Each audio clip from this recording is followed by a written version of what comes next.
Good evening, Dhamma friends. Welcome back to day 8 of Sutta study at BMB. And we have been studying about the Dhammacakkapavattana Sutta for the last, I would say, month and a half. And we are continuing and we will be continuing to understand the larger, broader perspective of the sutta. And I think most of you might have thought, okay, Bhante would have just discussed about the meaning and then just we'll have finished the sutta. There are a lot of things to study across the sutta and then across the canon. Across the sutta and across the canon. Okay, so let's pay respect to the Buddha first. Sadhu, sadhu, sadhu. Namo tasse bhagavato arahato samma sambuddhasse. Namo tasse bhagavato arahato samma sambuddhasse. Namo tasse bhagavato arahato Samma sambuddhasse. All right, so last Monday we studied about the third path factor, which is what we call by Samma Vacha. All right, so if I wanted to show you where we are at now today, is that, see, the sutta started from here, Dhammacakkapavattana Sutta, and we discuss about two extreme ends which the Buddha did not practice. Of course, he practiced, and then he understood that they did not help him to become the Buddhahood. So he gave up. So Kamasukalikkana Yoga and Attakilimatthana Yoga, giving so much pain to the body. It is just as somebody thinks that the more pain that somebody can give to oneself, the happier that person will be like. It's an old narrative, old bumpkin school narrative. In olden days, people say you have to work hard, smart hard. We have to work hard actually, not be smart. In today's world, it won't be that same, right? Especially the young folks don't like to work hard that much. They want to be having a very comfortable work-life balance life, today's world, not like their previous generations. In the same way, the Buddha says that if somebody is attached, I would say greedy for the sensuality, it is an end. It is an extreme actually. We need some sensuality, but it should not step over the greed level.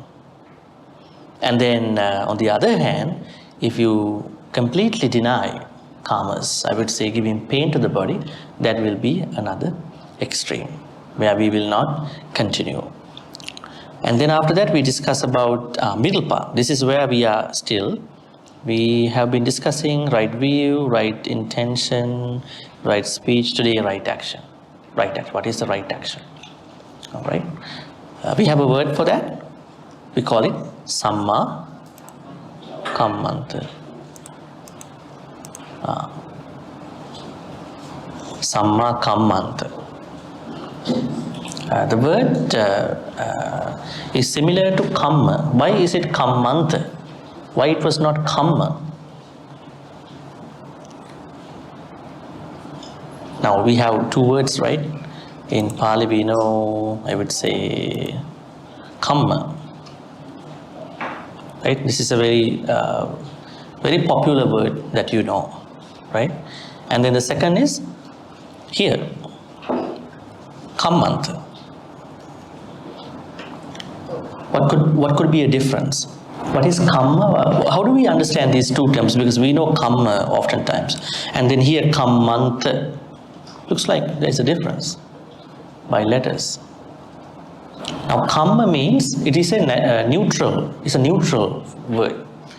It could be good. It could be bad. It is not necessarily mundane. Kammanta is mundane actions, right? So in Buddhism we say kamma is not just the action, kamma is the intentional, volitional action. It is not the mere action. Mere actions, not all actions create karma. There are karmaless actions. There are karmaless actions. Recently I did an interview with one of the very popular Dhamma speakers. What's his name? Uncle Vijay. I interviewed him for Malaysian version of misconception of Buddhist Kamma. You will be able to watch that probably in a couple of weeks. Hosted by Buddhist Cheng Fellowship. It's interesting about asking about karmaless actions. In Buddhism we have karmaless actions. They are mere actions. They are not karmas. Now there are two versions. One is our actions which do not fall into karma, and the other actions are karma actions that are done by arahants. When you become an arahant, your actions don't create karmas. So it is a neutral. Kamma is a neutral word, but kammanta is a mundane. That means your actions, right? They are neutral. A step, I would say, ahead of neutral formality. Now, as you can now go back, Samma Ditti, when you have the right view, when your views are purified, and then you are coming up with right intentions. When your intentions are pure, then what will happen to you?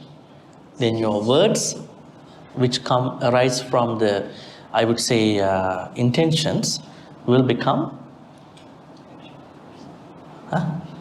now the intentions become pure. At that point, from intentions your speech arises, right? And then from your speech there comes actions. But are there any actions that could come by bypassing this order? Can we bypass this order and then have actions? Can we? What about no? What about a mentally sick person? How will his or her actions be understood?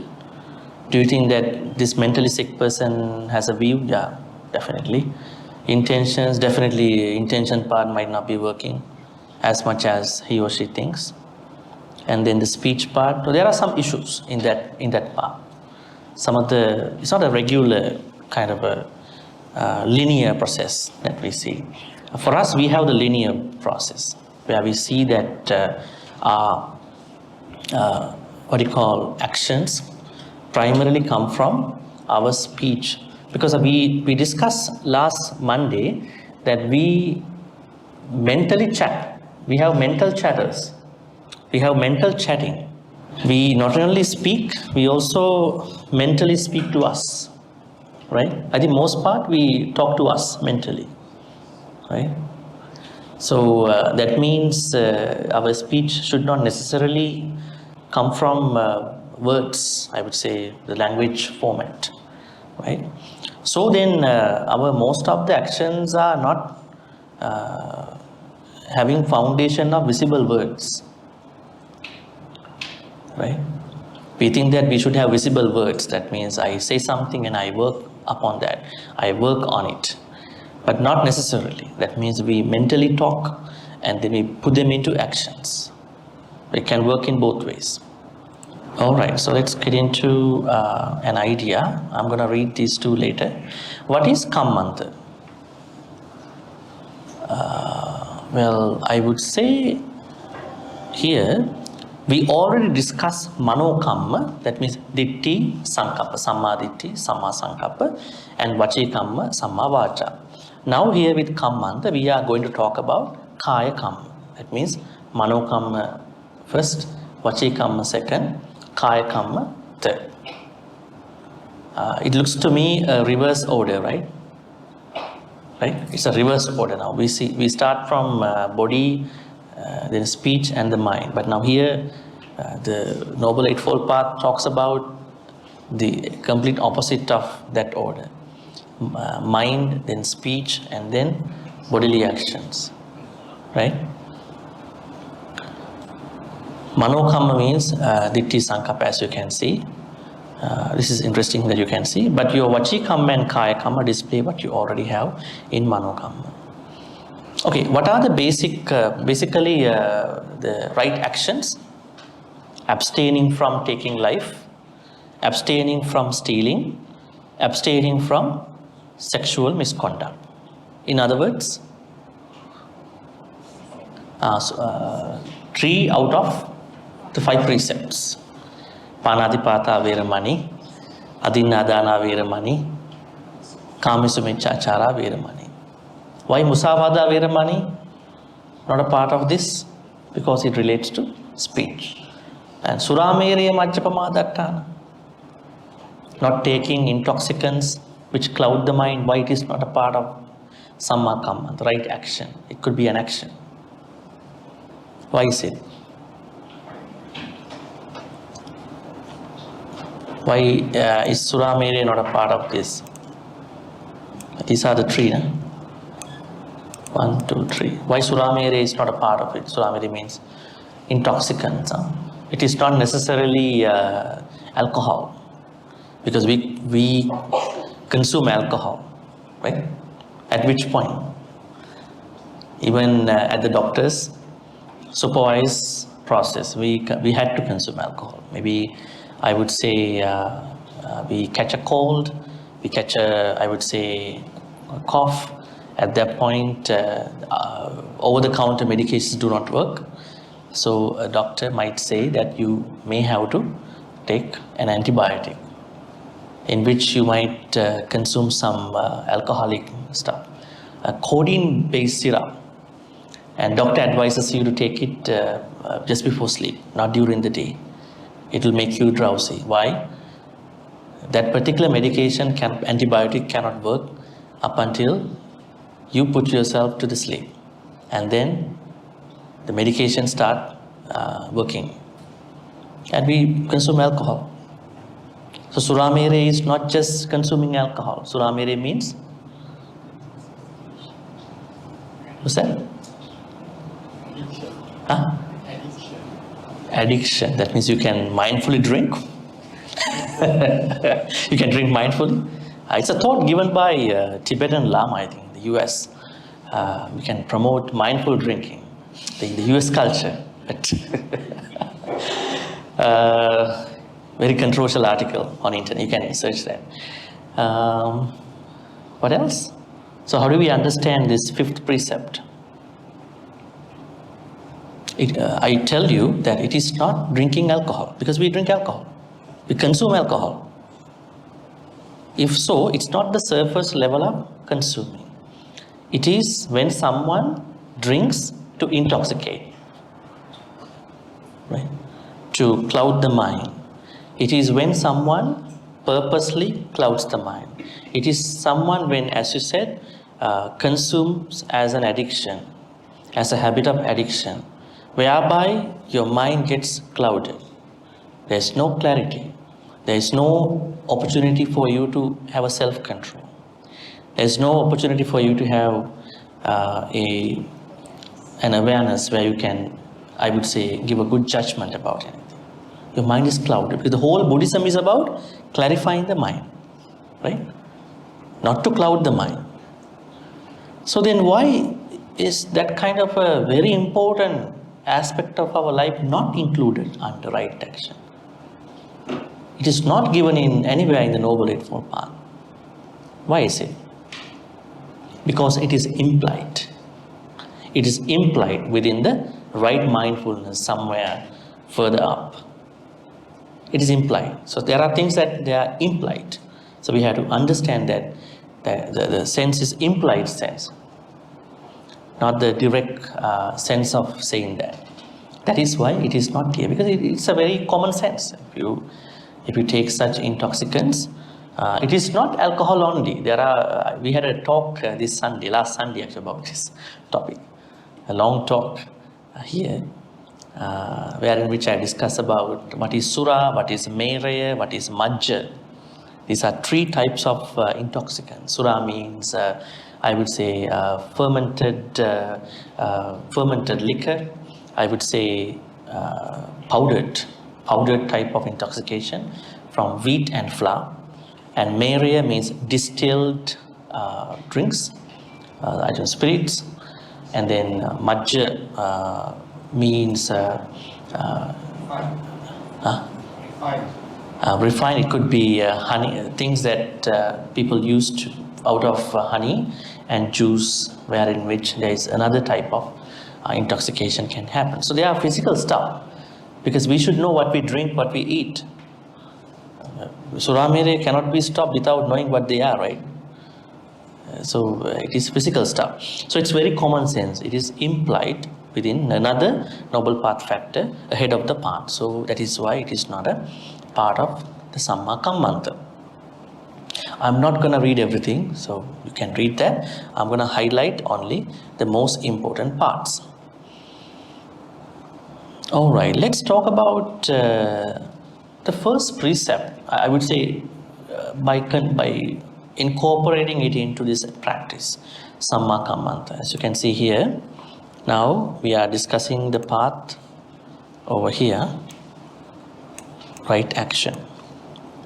We discuss about right view, right intention, right speech. And then you have to work on a couple other noble path factors down the path. The first is Panatipata. Now, what is Panatipata, Veeramani? It's a very complicated, I would say, for many people it's a precept. And for others, it's one of the very important aspects of the Sila. Because Sila and Sikha are two different things, right? Sila and Sikha. What's the difference between these two terms? Sila means? There are many terms, many English translations. Sila and Sikha. I done a very interesting interview with a professor.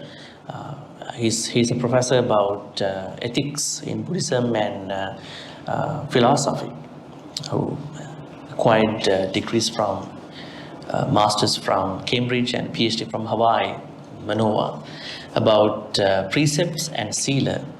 And then this interview is on YouTube. You can look it up and then watch it. It's very interesting how the sila and sikha have been explained in the text, and especially how we are to understand these two terms. Sila basically means the calming of the body and speech. Sila cannot calm your mind. Only meditation part can calm your mind. So sila means, the contextual meaning of sila is calming the body and speech. And then sikha is a training rule. It's a training rule, which means in order for you to practice sila, you need training rules. I would say training. People don't like rules. It's a training. So Panatipata is a training. Now, how do we understand Panatipata? If someone is going to cause the vitality of any being to fall, Pana Atipata. That's how we take it.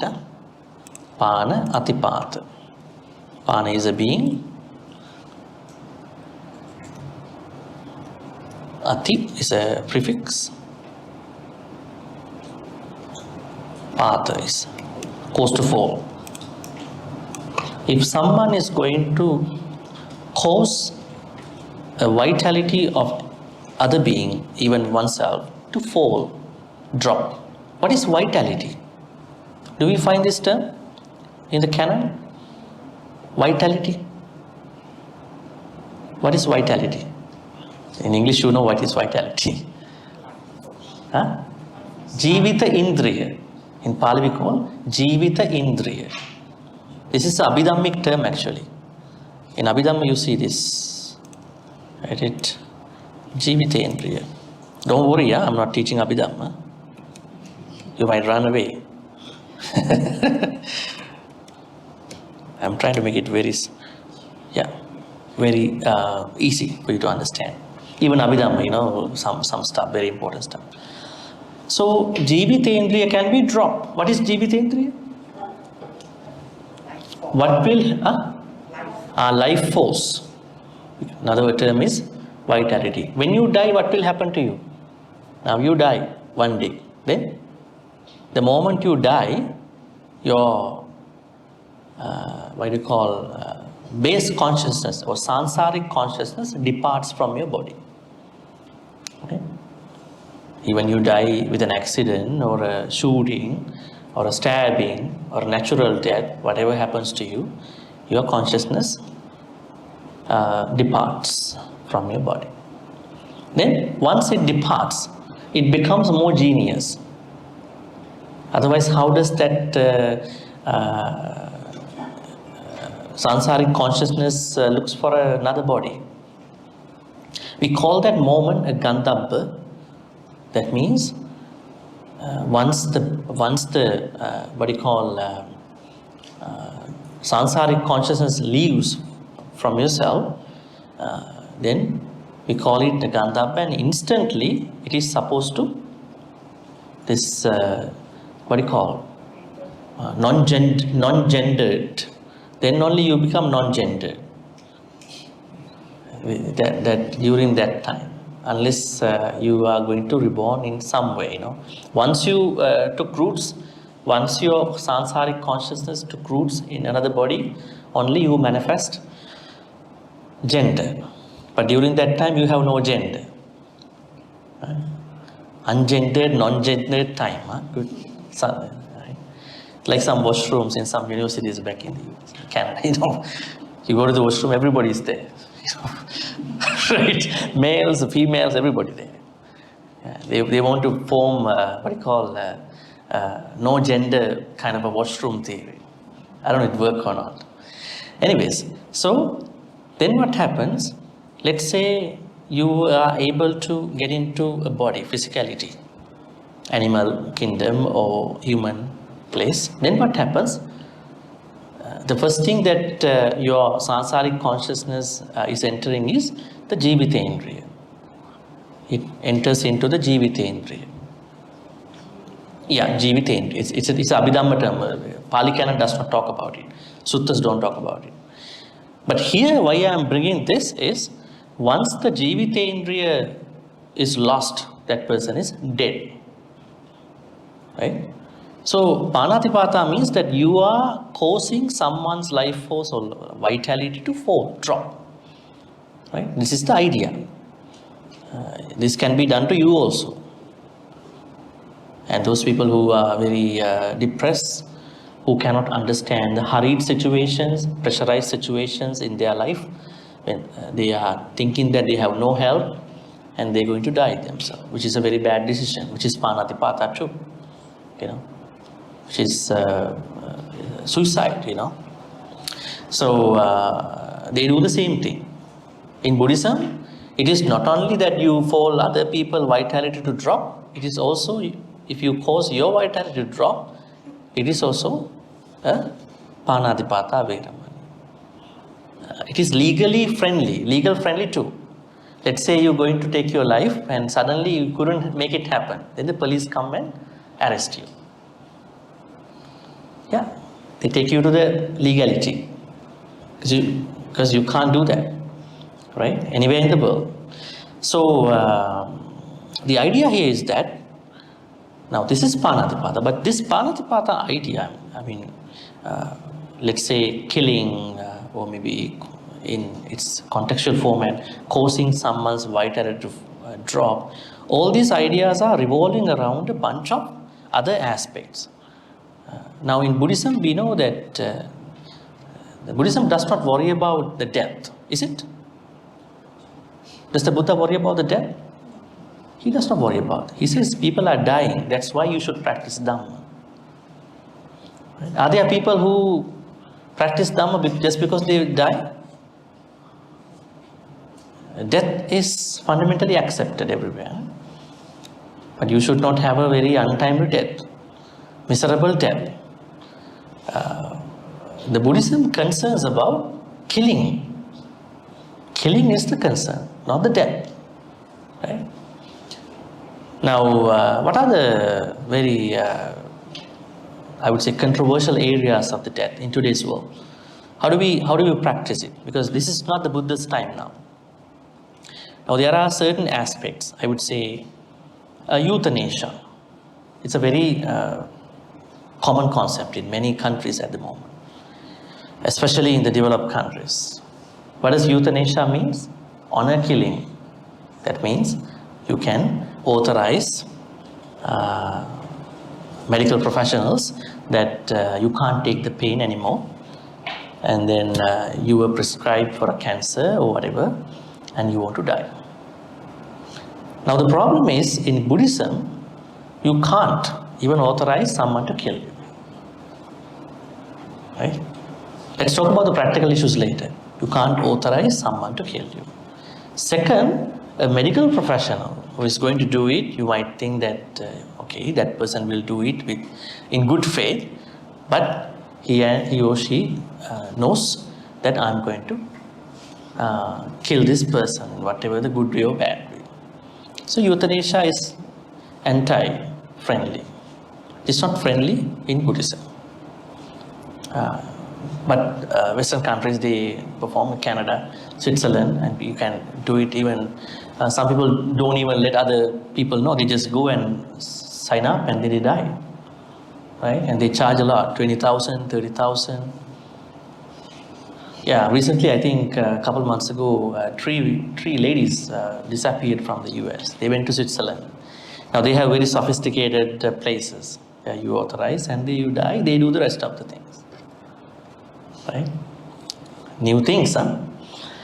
So, but in Buddhism, euthanasia cannot be accepted because it is not what you should do. On the other hand, we all may face a situation like maybe our parents are going through a very hard time. Maybe they are going through a life support scenario. This is very new to Buddhist, early Buddhist things. At that time, they didn't have this kind of a modern way of approaching someone's life. So, in the modern context, the doctors, maybe the situation can come to a certain point where doctors can say, now somebody in the family has to decide to take the life support off. Somebody has to do it. So how should we do that? I think this can come to all of us at a certain point because the modern medical system has it. Right? Maybe a stroke, maybe another life-threatening thing. The doctors will say, treating anymore is not going to work. And you are wasting things. Maybe another patient can be benefited at this point. So how would we look at it as a Buddhist? Somebody has to probably do it, make the decision. I think it's a very painful decision that somebody has to make for everybody in the family. How do we do that? Any answers? The doctors say that this patient is not going to live longer. Even live longer, but there is no improvements. Somebody has to make a decision. So how do we take it with Panatipata? So we have to look at Panatipata now from the modern perspective too. How do we do it? Because these precepts or whatever the things should be practiced in the modern society, not in the 6 BCE, where there was no that kind of a medical system. They had a different system. How do we do it then? Any thoughts? Has anybody experienced that situation in your family, household? Yes. Yes. Basically, you should look at the age of the patient and the amount of pain. Example, like my mother passed away from cancer, and it came to this similar situation. I told the doctor I'll only let her decide. And the decision she took was holistic. No chemo, no drugs, nothing. And when it came towards dying, it came on life support. all came on morphine. After what she wanted, she said she would take it naturally. Okay. She suffered for 2 weeks and then she passed away. See, now in medicine, it's all about money. Every day your life support is 20,000 ringgit in Malaysia. So the doctors will persuade you, and you've got to look at it. Insurance, non-insurance. And there's so many considerations other than just a Buddhist perspective. Okay, yeah. So in that situation, your mother was able to sign up or maybe authorize way before, right? Much earlier. Much earlier. What if a situation that your relative has come to this stage of coma or whatever, he or she doesn't know, cannot give any authorization, and then somebody else in the family has to make the decision. So, it's painful, but how should we do it? How should we face for it? As a Buddhist, as somebody who understands all these things in whatever the way. Any thoughts?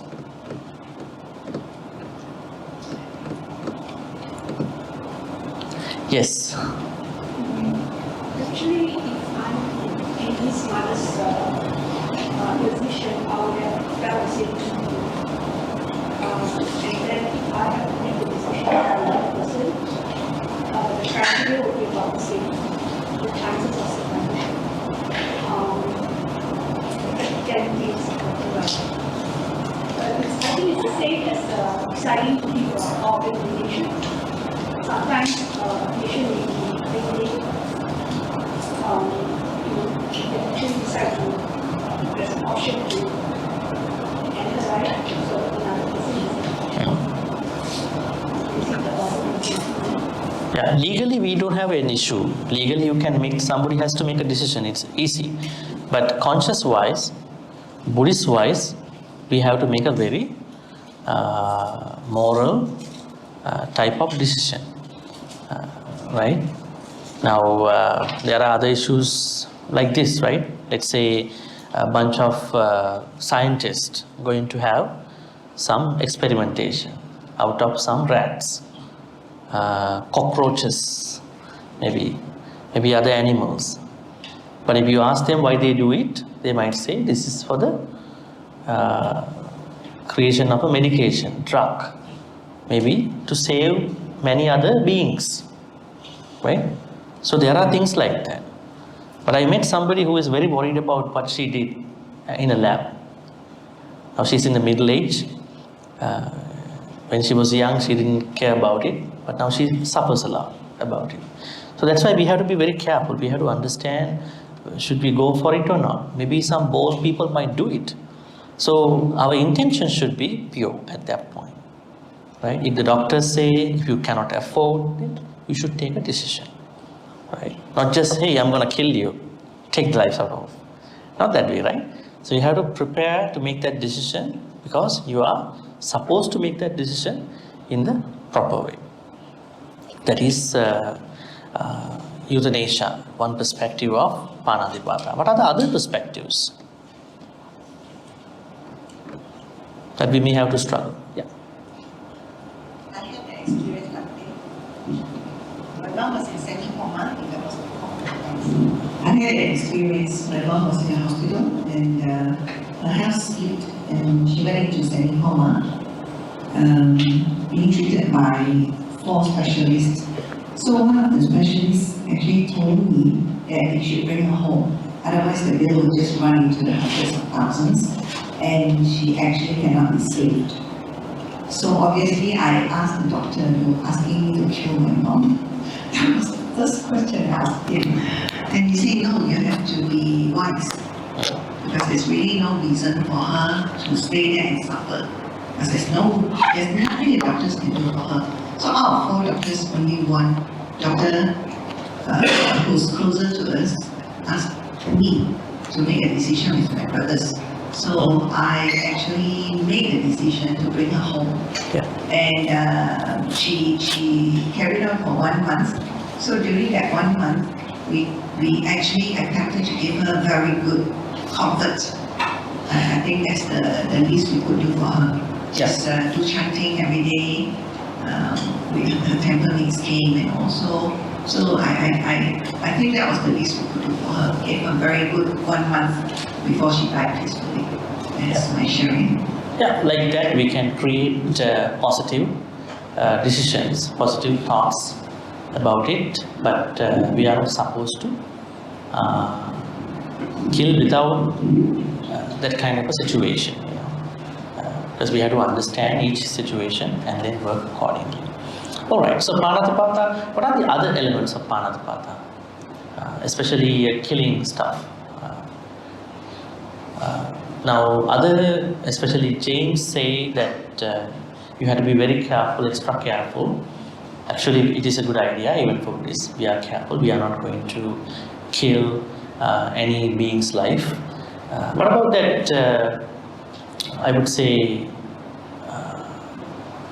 destroying the animal habitats so that animals don't have a place to live, right?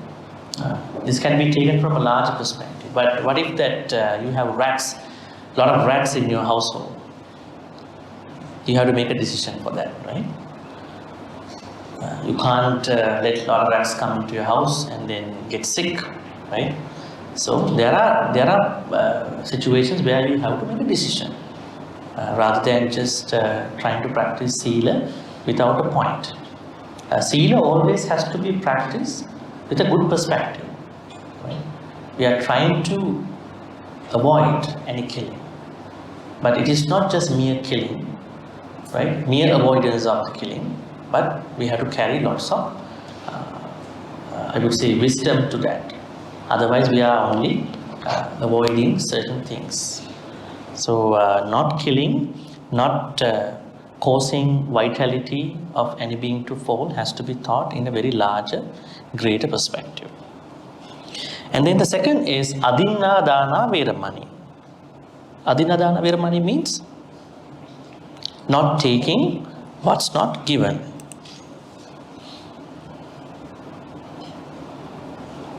All right. So then what should we do? We are trying to make sure that we are not taking other people's stuff. What are the, I would say, complicated areas of Adinadana? What about you are not being punctual for something? Right? Let's say that you have a meeting at 8 p.m., 8 a.m. in the morning, that you are maybe 10 minutes late. That person is waiting for you. You are stealing that person's precious time. He or she came to see you, talk to you. So, when you are not punctual, you are stealing other person's time. Adinada. Right? An interesting way to see it. It's not just that you go and then take something out. The minimal versions of Adinadana is not a robber goes into a break in a bank and then take money out. It has to go to the minimal versions, I would say, the minimal versions. If you take other people's stuff mentally, emotionally, they all come under stealing because they are not yours, right? Trespassing, right? And then, there are a lot of ways that you could do that. Even if you gossip in a certain way, you might take other person's time too, right? You are making a mess, right? So it is not just a physical thing. It might be mental, psychological things too. Maybe daily events too. So try to be punctual, right? But not to be too punctual. You are supposed to be at 8:10, but you come at 7:30. You are making a mess to that person. That person might be doing something else by that time, right? You are going not to be too early, not too late. Right? So then you are respecting that person's time, valuable thing. In today's world, time is such a precious thing. We are all driven by the time. Waking up, going to work, and then starting your work. Everything is time specific. So we should not steal anybody's time. And what about the other things which comes under Adinadana? Let's say you work in a company, you might take a small pen out of the company. That demeans you and it's beneath your dignity. right? Pen is not such a, even though it's valuable or not valuable, but the thought of taking that out from the office, right? It's not good for you, that demeans you. So we are trying to think that I haven't stolen anybody's any small thing. There's no free lunch, huh? So you all have to work, you make whatever the money you can. So we are not taking anybody's stuff. We are safe, we are happy about it, and that happiness is so precious. Adinadana has to start from there. Olden days, it was just taking somebody's stuff, breaking houses, take other people big things. That is Adinadana in the ancient text. But in today's world, Adinadana means you take anything out of that person's life. Anything. Maybe an opportunity. You are taking other person's opportunity. You are not eligible for that. Adinada. Right? So try to look at the larger, broader perspective of Adinadana also. Right? And some people are trying to, I would say, pressurize other people. No. You are not the person, you should take it. I am the one who is eligible, so give it to me. Right? You are pressurizing that person's something to take from that person. That person is very helpless and you take it.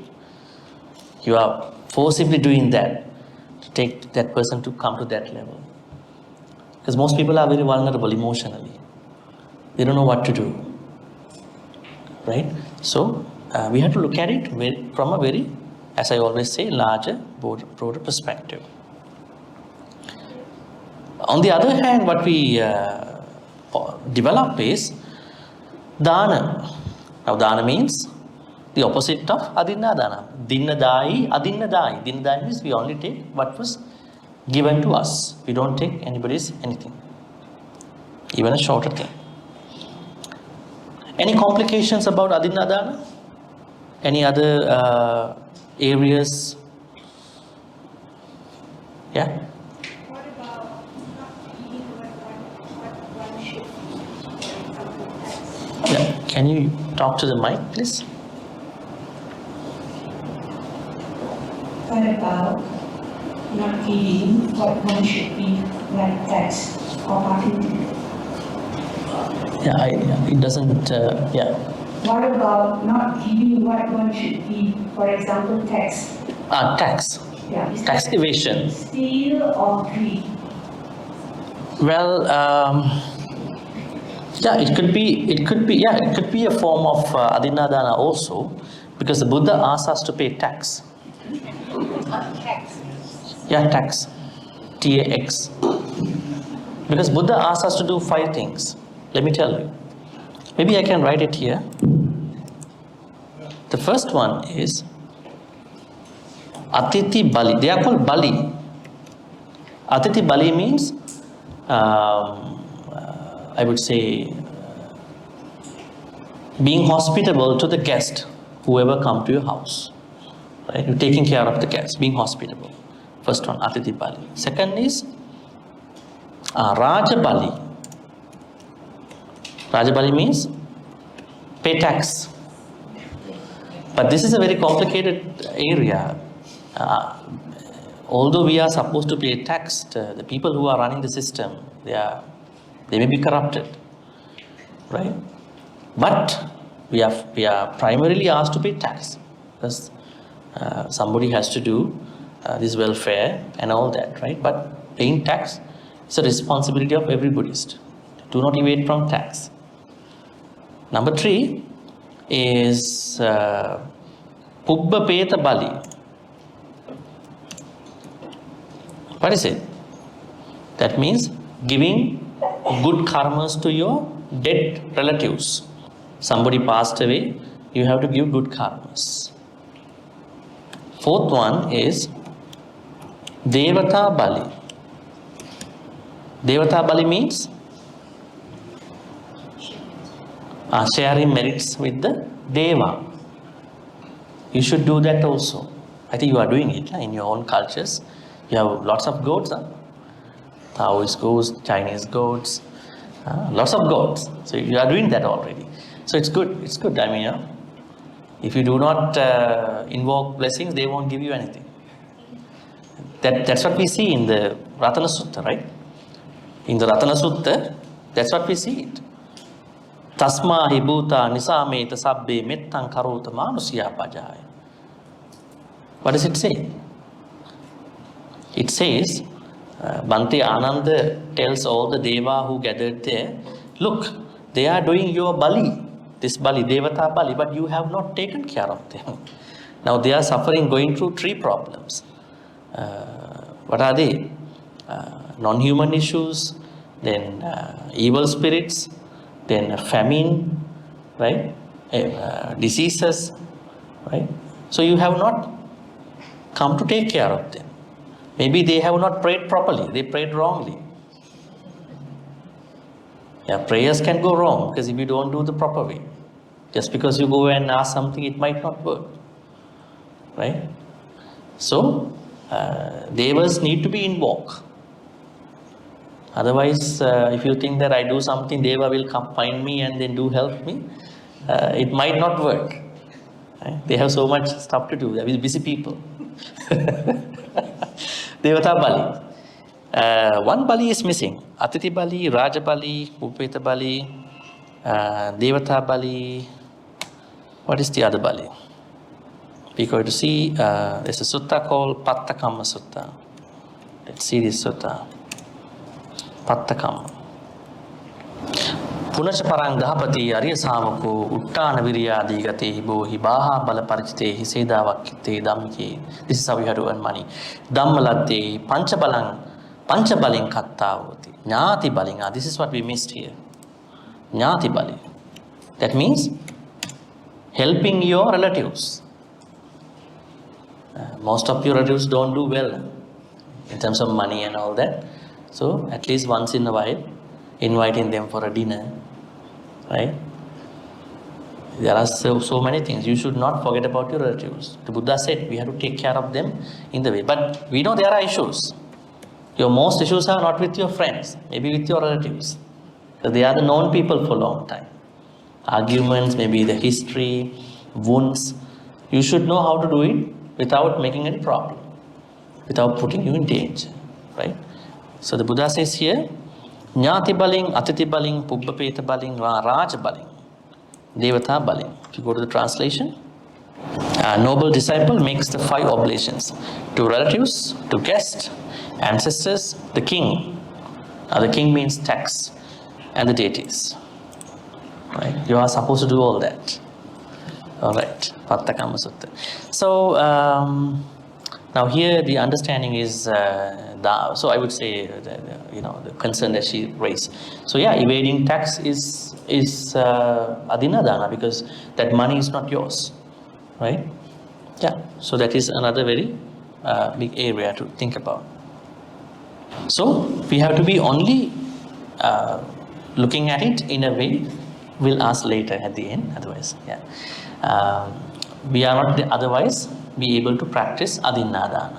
Adinadana basically means try not to take anybody's thing even mentally. Right? Even mentally. Then you are good. You have no issue. Right? Then we come to the Kamesu Michachara. Kamesu Michachara means, I think we did a long discussion about Kama some time ago. I think our second or third session about what is Kama. Kama means desire, right? Maybe sensuality, not desire, sensuality. Because we need desires. Even to learn Dhamma, we need a desire, right? Sensuality, when it is crossed the level of normal level and then reaching up to the greed, that is called bad karma. Now, Kamesu Michachara particularly means sexual misconduct. Right? Buddha does not talk about different representation of sexuality, homosexuality, heterosexuality, whatever. He simply says, do not step over other people's relationships. That's bad. Because the way how people practice it could be different from time to time. But do not ever step onto other people's dearly cordial relationships, because you will go through the same in another life. Nobody would like to have a breakup. Nobody would like to have a divorce, right? They are very emotionally very terrible situations. So never ever do that in your life, because the karma will come after you, for sure. So, and on the other side, Buddha says practice sexual conduct, right? So he's very open to that. I mean, for the lay people, right? So Buddhism maintains a very healthy perspective of sexuality. What are the other problems with regard to sexual misconduct? Oh, yes, you have a question? I think now in the modern world, people are having this like friend with benefit. Is that having sexual without any commitment. Now it's very extreme. Getting very friendly now. Second thing is by one night stand. So is it What's the second thing? one night stand? One night stand is that Yes, I know. is that sexual misconduct? Is that sexual misconduct? Let's say both also single. Yeah. Is that what? Is that a sexual misconduct? Okay. Both also single, they are not breaking. They are not breaking precepts. Yeah, both also single. Is that Let me think. Let me think about. Okay. random sex partner?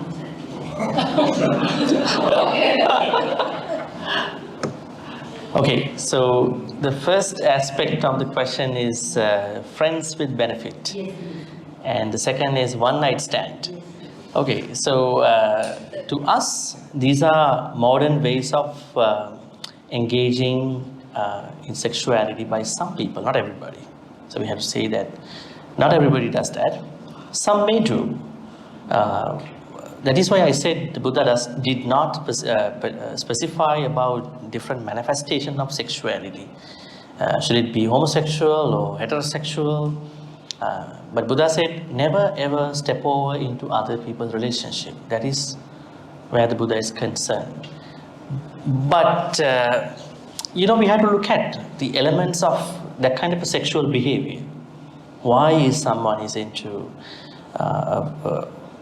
friends with benefits kind of a relationship?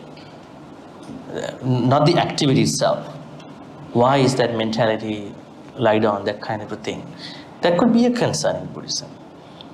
It might be correct, it might be wrong in the contemporary way, but you're asking from the Buddhist perspective, right? So Buddha asks us to think about why do we have that kind of, I would say, not a regular type of, not a normal type of relationship, right? Perhaps the culture, perhaps the changes in the society, right? Perhaps the life that everybody is now, not many people, maybe some people are going through. These, I would say, things might have caused somebody to think about that kind of a life. But I think everybody might be happy if they could do a regular thing, could enter into a regular type of relationship if possible. But if things don't work for them, they might think about such things. So what I'm saying is that not trying to interpret those two options in the Buddhist way, that might lead us to some complications. What I say is that for those people who are engaged in that kind of a behavior should think whether I have issues in terms of my sexuality, in terms of Buddhism. Because it's at the end of the day, it is your sexuality, those people's sexuality. Does it violate the Buddhist fundamentals of greed, I would say, that kind of stuff? That could be the elements that one can think about. Not going into 1, 2, 3, 4, those options in today's world. Yeah. So I can't say it is anti-Buddhist or it is Buddhist. What I can say is that those people who are into those things should evaluate themselves. Is this kind of a distorted, is this kind of sexual behavior a form of distortion in my healthy sexuality? Is it a distortion? Then it's not good. But it's case specific. So that's what I can think about it. Looking at the roots of that sexuality, the thoughts of that kind of sexuality. But here what is concerned by the Buddha is that one should never, I would say, engage in a relationship whereby you are breaking other people's relationships. That is the concern of here. It's not about different sexual behaviors. If we go over that, then we could go over one by one. I think the list will go. It is not a list. Maybe it's a distorted thinking too at a certain level. Why people do that? So So here, what is more concerned is that we should not break somebody's relationship by engaging, by I would say coercing, by persuading a married person into a relationship. So you are breaking that cordial, daily relationship. That is the main concern over here. Bhante, since you're talking about relationship, what is the Buddhist view on prostitution? For example, in Singapore, right, a lot of immigrants, they designate certain areas, right, to service the immigrants. Otherwise, there will be a lot of cases, sexual cases, rape cases. How do you view that from that point of view, from social point of view? Yeah, good question. Let me tell you, one of the very famous female devotees of the Buddha was one of the very pioneer prostitutes in India, Ambapali. She was the Ambapali, Addakasi, later they became Arahants, they were prostitutes. So I think Buddha did not deny their arrival in the temple. But it is said in a commentary that the Buddha advised monks, do not look at Ambapali, she's coming. You might lose your monkhood.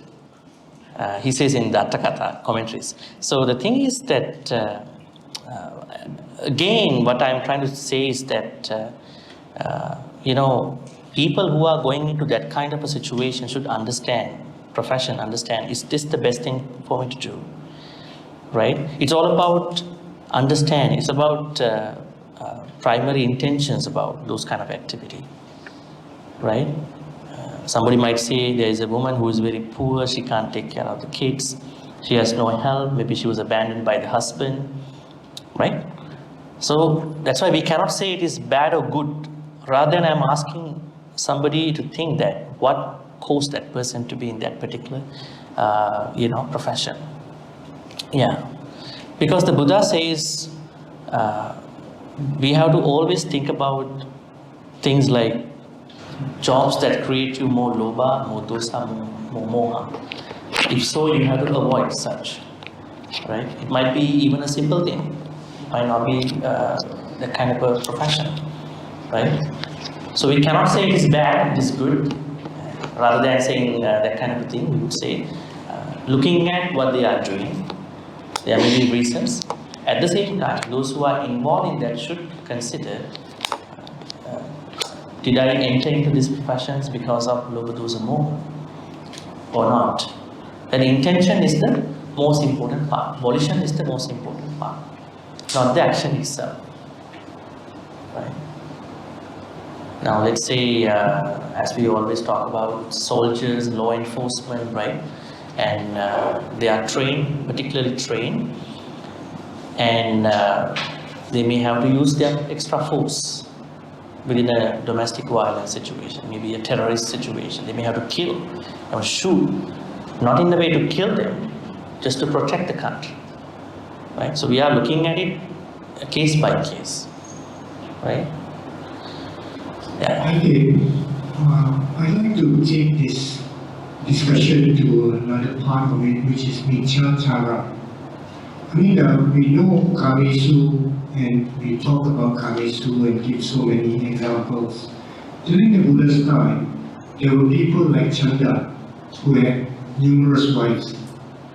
And there were multiple relationships. Even the Buddha had so many courtesans when he was Siddhartha Gautama.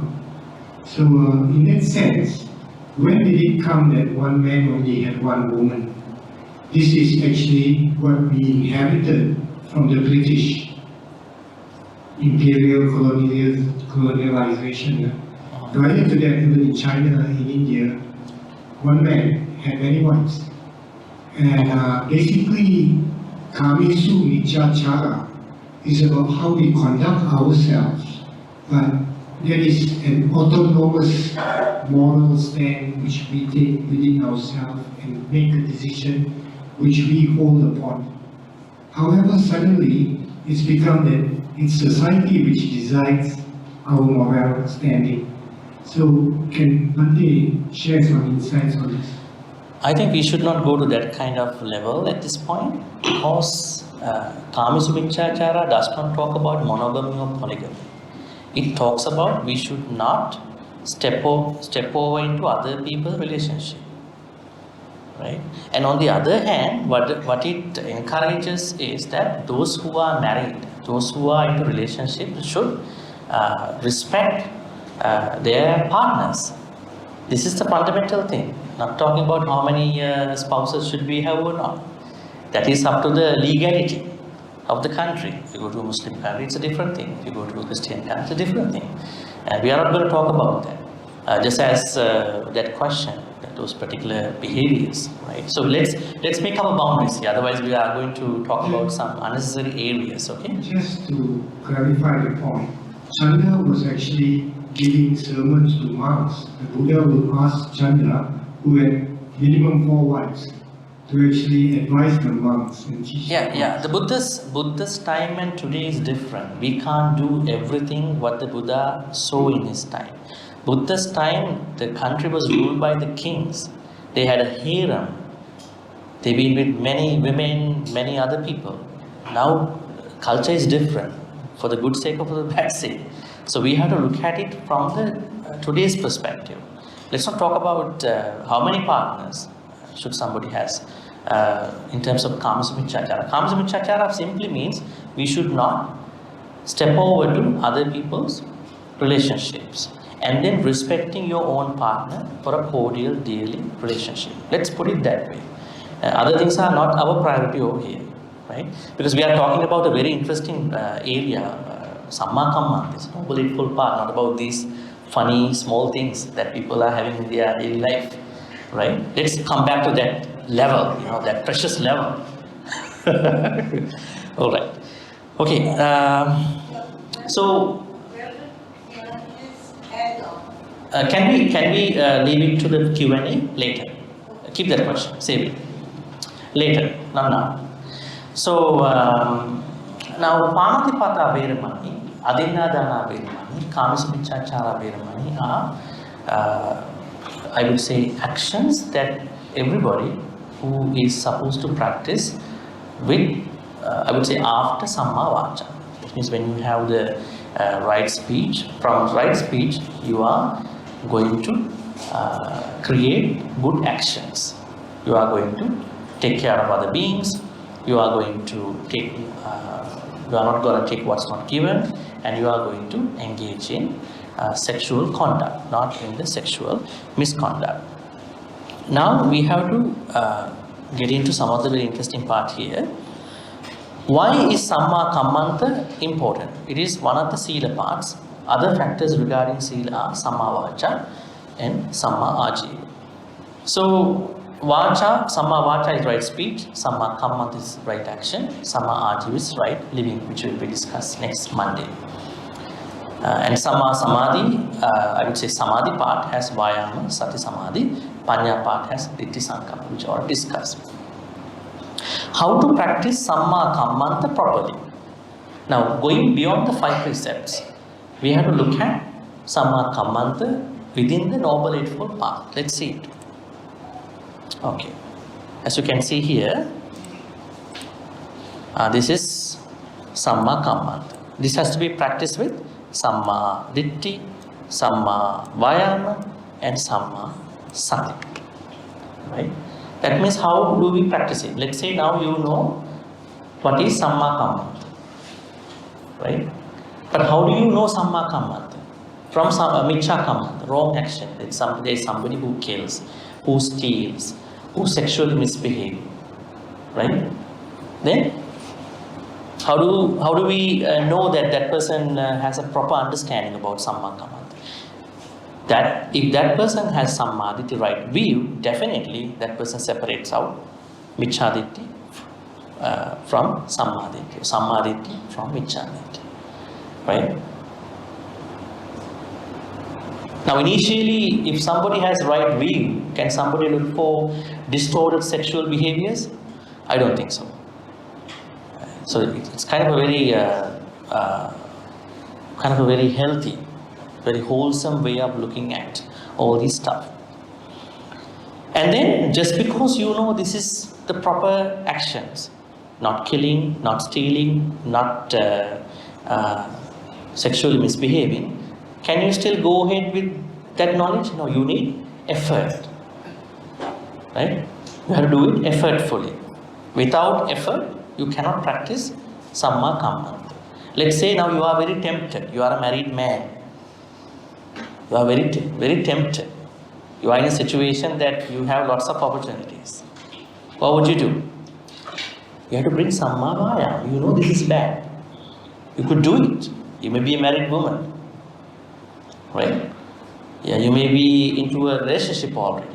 You have opportunities coming up, pouring into you. But you know you need to practice right effort. I really love this person. This is how I'm respecting that person, right? There may be issues in anybody's life. Who doesn't have issues, right? So you are bringing Samma Vayam. Samma Vayam means preventing. You are putting effort to prevent any unnecessary akusalas, unwholesome thoughts to come out to you. And you are removing existing akusalas. And you are trying to create non-existing kusalas. And you are trying to deepen the existing kusalas. So it's a 24-hour process. It's not just a retreat. From the time you wake up till you go to sleep, it's a process. You have to work. Otherwise, temptations will take you over in a moment of time. Just one temptation will take you over. But you are such a very effortful person, nobody can do anything. It's not controlling yourself, it's a very conscious understanding. Then, just because you have lots of efforts, can you still continue with your Samma Vayam practice, Samma Kammanta practice? It is not so. You still need right mindfulness. You should know what time is the temptation arising. How is the temptation coming over to me? Who is doing this temptation to me? That kind of a very XYZ kind of a knowledge. How is it happening to me? It's a full understanding. That is how you're going to practice Samma Kammanta. But most people have only the knowledge. They don't try to do it. And they never bring mindfulness other than a retreat. So they are always in the mess. They always complain, see, I'm coming to the temple every day, I go to every retreat, I listen to many Dhamma, but nothing is progressing because you are not doing anything properly.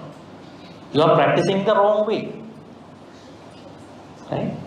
You have to practice the proper way. This is the proper way. Noble, Eightfold Path. That is why it is a gradual path. Right? It is a gradual path. And then, 5 precepts we have discussed about it. Does the absence of these three make you a virtuous person? Now let's say you are not killing anyone, any being. You are not stealing anybody's thing. You are not sexually misbehaving. Are you becoming a virtuous person just because of that? No, I think I told that many times over here. So, you have to be intentionally moral, not just moral. Not just moral, you have to be intentionally moral. See, 3 months old infant breaks none of the precepts. Right? But he or she is not a virtuous person. Although the baby does not do any harm like a bad person. But the baby is not intentionally moral. So he or she needs understanding, Sammaditthi, and intention, Samma Sankappa. It's not merely the inability to violate any of the 5 precepts. That is why this is called Sila perspective of the path. That means somebody is chained with something. So he or she cannot do anything bad. But the mind is so bombarded with all the bad intent. I want to kill, I want to kill. But he or she is chained with something. Do you still call that person who has Sila? No, it's the intention. Buddha always talk about intention, volition part. So who knows the intentions? Only that person knows. Others don't know. That's why Buddhism is a very private, kind of a private self-practice in a way. Nobody knows. So here these three are definitely related to Sila. Sila does not mean the mere absence of those three actions. So you have to abstain from these three, not killing as an intention. I am not killing. That is why I am refraining from it. I am abstaining from it. I am not stealing anything. Right? I am not sexually misbehaving. Interestingly, is Samma Kammanta connected to compassion? How conscious decision making leads to compassionate action? Is it connected to compassion? Yes. At the moment that you feel you want to destroy somebody's life, if you were compassionate, you would have not come to that thought. So is adinadana and kamasamichachara. If you think a little bit before, during, after, nothing will happen. Right? Those numbers won't come to our mind. Right? They will never come to our mind if we think. Right? So, compassion, that means karuna. So, please keep in mind, while you practicing anything in Buddhism, you must at the same time continuously practice 4 things. We call them metta, karuna, mudita, upekkha. You must maintain them all the time. They are the highest attitudes. You cannot practice anything, even the Noble Eightfold Path, without those 4. You should have some unconditional friendship to everybody by understanding who they are. Right? Otherwise, it is going to be a problem too. And the second, karuna. You should be able to put yourself on other people's shoes as empathy, and sometimes you have to make it, if you could, to the compassionate level. We say empathy is the shorter version of compassion. Right? Maybe we can't help that much, so it's empathy. Empathize. But compassion is the larger, broader version of your empathy. You can still help that person, money-wise, help-wise, advice-wise, and all. Karuna. Mudita. Mudita means we should be able to be altruistic about other people's achievements. Right? It looks like those 4 are more difficult than the Noble Eightfold Path to many people. Why is it? Every devotee should have all these things who wants to practice Dhamma. Otherwise, they are not able to practice Dhamma path. All these become a knowledge to them. Upekkha is the balanced state of mind. You are not moved by anything. Happiness, unhappiness, right? Or gain, praise, anything. So compassion definitely is very important for you to practice Sila path. Then you will not, that means compassion helps you not to make any wrong thing in terms of the panatipata, adinadana, kamasamichachara aspects. Is Samma Kammanta connected to mindfulness? Definitely, because we discussed right mindfulness. Do you need sampajanya for that? What is sampajanya? Sampajanya. This is a word mentioned in the Satipatthana Sutta. Sampajanya. The Buddha said Sati Sampajanya. They both work together. What is Sampajanya? Clear comprehension. Now I know I am sitting down, but am I conscious about what is on the ground? I might not. Right? So the specifics of that particular mindfulness has Sampajanya part. So we call it in the normal sense, what you call the presence of the knowledge, but the presence of the mind. The presence of the mind should be followed with some wisdom. We call it sampajanya. All right. Finally, before I go to the Q&A, how to practice Samma Kammanta? Make sure that you don't kill any being. Make sure you don't steal anyone's things. Make sure you, I would say, you are not stepping over into other people's relationships in a positive way, respecting life, generosity for adinadana, and avoid sexual misconduct. So what you need to understand here is that with Sammaditi you started the path, you purified your view, and because of that you are coming up with right intentions, Samma Sankappa. Because you are coming up with right intentions, then you are able to talk good speech. That means not lying, not talking behind the back, not harshful words, and then not gossiping. So that now you have a good opportunity to create actions, speech, now mind, thoughts, then words, now action. Now you have a good opportunity to put your right view based intentions and speeches into action. This is what we are supposed to do down the path. Now when you are doing this well, you are getting into right living. This will be the last part of the Sila, which we'll be covering next month. Any questions? Yeah, Bhante. Short one. Two short questions. One is, you mentioned about helping families, giving help to them. Does the Buddha mention anything about living? Because there are some family members, they keep asking for help and help and help and help. They become very habitual. That's one. Second question is, if we wrongly accuse someone to the point of that person become depressed and commit suicide, is that an indirect Khin? So you're asking family members keep coming for help. What should you do? Limit. Okay. Second is Does somebody wrongfully accuse someone to the point of depression and okay. that person commits suicide? Okay. Who is the culprit? Yeah.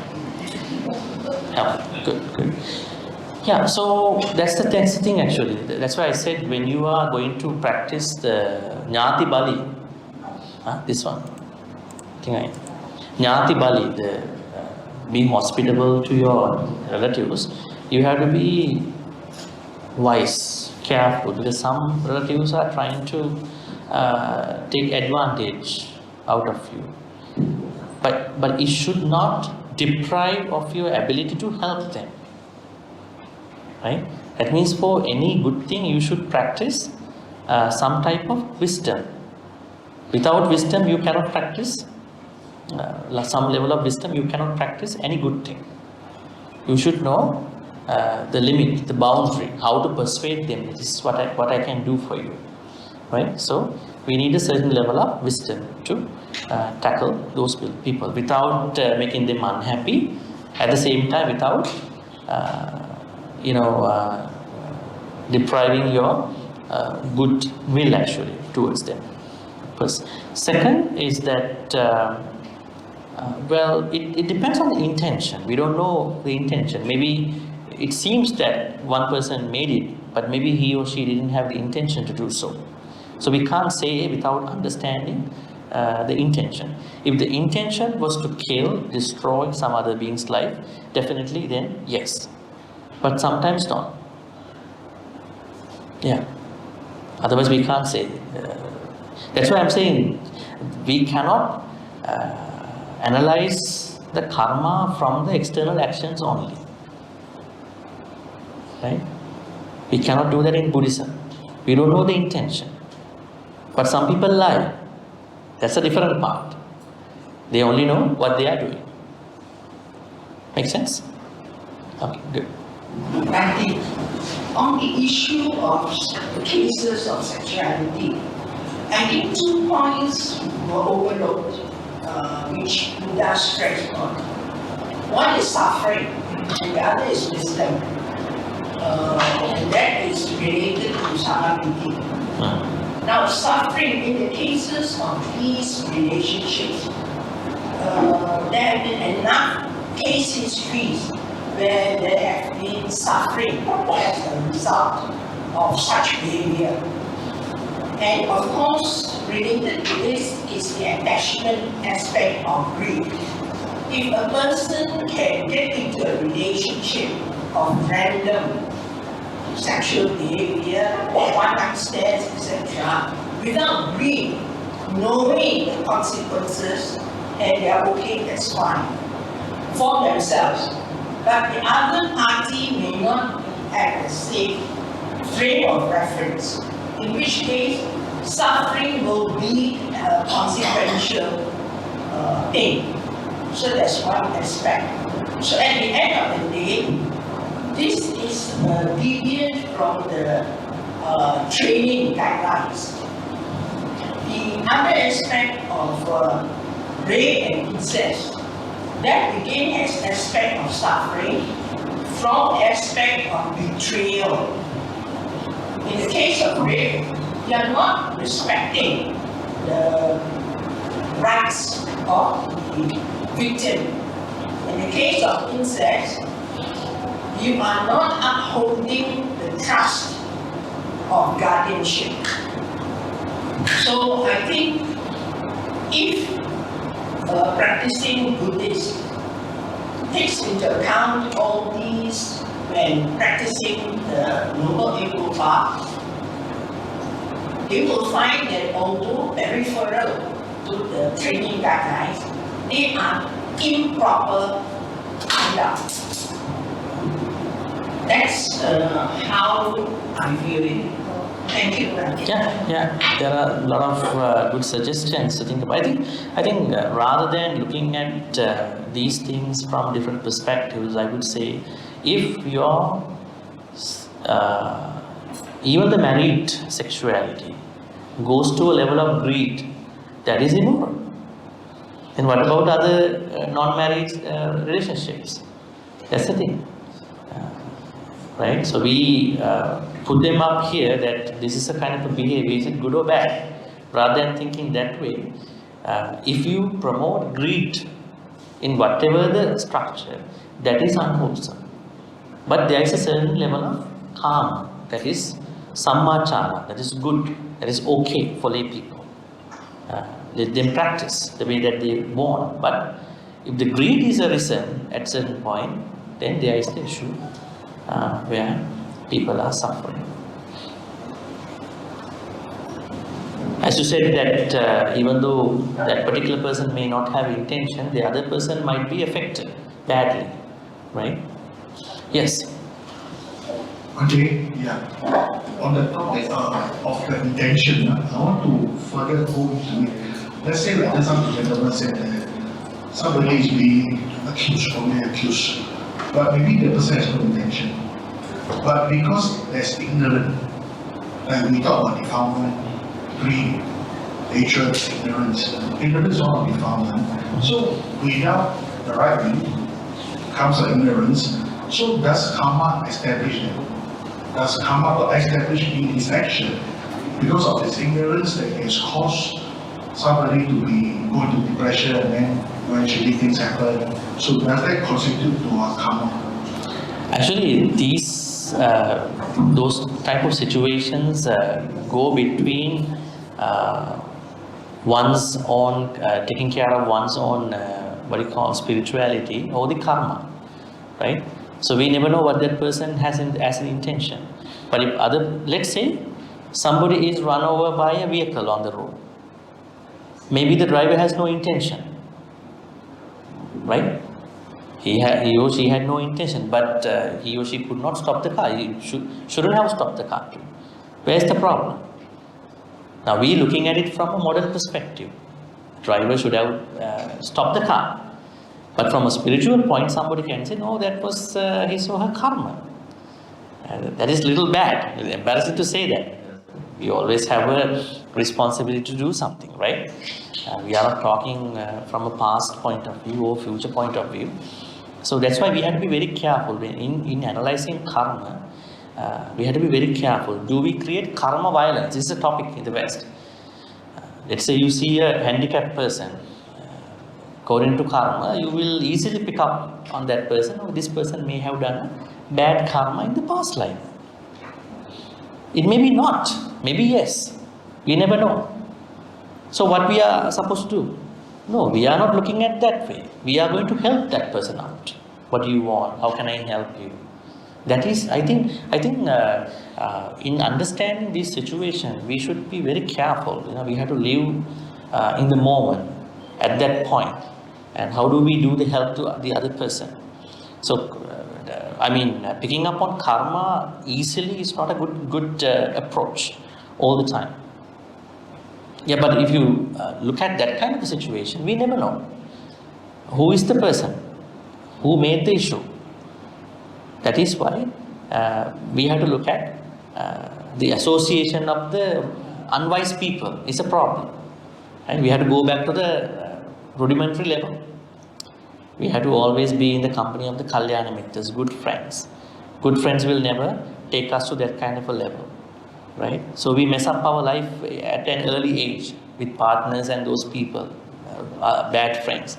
And then now we try to talk about karma and whatever the things at that point. The Buddha says, not everything comes from karma. Right? He says, not everything comes from karma. Most of the things that we are going through could be our bad decisions in our life. So in that point, we don't put everything onto karma. In order to really understand what really went wrong or what really went good, somebody like Buddha is the one who should intervene. Otherwise, we never know. Because it has to come from a very deep level of honesty in those people's lives. Let's take one more question if you have. Bhante, I have only one question. Somehow we have done a mistake without any bad intention. But after analyzing it, got to know it is a mistake, no matter what, whether it's a good intention or bad intention or without any intention. After analyzing, it is like 50-50. No need to hurt, don't have any intention to hurt, but the person got hurt because we don't know about the person. So in that case, no need to go for the grief, like how we cannot be in the grief forever. How we can solve such kind of situation? Okay, two aspects. One thing is that not knowing the morality is not a free pass to hurt other people. Not knowing the morality, how to behave, how to talk, how to act, is not a free pass to hurt other people. That is a fundamental problem. Let's say there is somebody who says that I don't know that killing is a bad thing until today. Stealing other people's stuff is a bad thing until today. Sexual misconduct is a bad thing until today. That person cannot be given any immunity, in my understanding, unless otherwise that person comes from a very immoral background, like a gangster, maybe a drug cartel or somebody. So fundamentally that ignorance should be investigated. That is number one. So by knowing and then doing it is another aspect. Let's say that person made a mistake. It could be a mistake if that person did it without intention. Let's say that person knows this is bad, but it happened. So at that point, it could be forgiven, because we have to forgive everybody, right? But there are certain consequences that person may carry. Remember the Deva, there was one guy who went for camping with other guys who hide for a prank, hide clothes of the other person's clothes. He became a Deva being naked, Interesting story. A naked Deva in the heaven, right? He did it for prank. But the other person suffered a lot. He couldn't find clothes in time. He had to go through some embarrassment, No clothes in the forest, right? That you have to look at we have to look at how other people suffer, go through. That is compassion, right? Just because you can do, you should never do. So let's say somebody made the mistake. Now he or she is being, I would say, criticized by other people. At that point, he or she has to practice upekha. Should not be moved by any praise or blame. That is hard to practice, but at least that is why we have to practice Buddhism at a young age. So when you become old, you are immune to that spark system. If you start it in your late 50s, 40s, you have to catch up on a lot of things. When things don't go work, then you start Buddhism, start coming to temple. Most people. Then it's a hard practice for many. You have to start at least in a certain level in your young time. So when you become that kind of a person, it's easy for you to stay on to the practice. Just because you know things, it doesn't guarantee you can practice it. So there will be things that person has to go through, but that person will go through everything with some level of upekka, equanimity, balanced state of mind. Alright, so today we discuss about Samma Kammanta. Samma Kammanta is nothing but understanding the preciousness of other people's lives, and then the preciousness of other people's belongings, and the preciousness of the cordial, dear relationships other people maintain. Right? The way how people perform sexuality could be different. According to time, at the Buddha time, there were kings who had lots of harems. If you go to some other country, it could be different. So it is not our point of discussion. Our point of discussion is whatever the relationship people have been maintaining, we have to respect. We should not step over to their relationships and respect what we have, what they have. That's what Kamsamicachara basically means. Right? If you do such, they come from a very good understanding of your spirituality, Sammaditthi. Those thoughts will help you to have Samma Sankappa, and those intentions help you to have good words, Samma Vacha, then Samma Kammanta, that means you are going into action part. Now next week what is happening is that now you have actions. Not only you are physically doing those actions with mentality, you are going to look at a moral way of making money, making a living out of it. That's very interesting. That's more into how you spend the life. So that is what we will be discussing next Monday. Alright?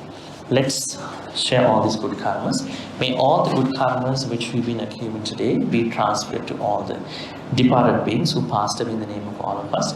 May departed beings be well and happy and finally attain the supreme bliss of Nibbana.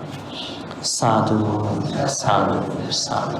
Idam me ñāti nang hotu, sukhita hontu ñātayo. Idam me ñāti nang hotu, sukhita hontu ñātayo. Idam me ñāti nang hotu, sukhita hontu ñātayo. May Devanaga Mahidika also be well and happy. May they share all these good karmas, and may they protect and bless all of us for good health, quality of life, prosperity, safety, in particular for our Dhamma journey. May Devanaga Mahidika finally attain the supreme bliss of Nibbana. Sadhu, sadhu, sadhu. Akasattha ca Bhummattha Devanaga Mahidika Punyantang Anumoditva Chirang Rakhantu Lokasasana. Akasattha ca Bhummattha Devanaga Mahidika Punyantang Anumoditva Chirang Rakhantu Desanang.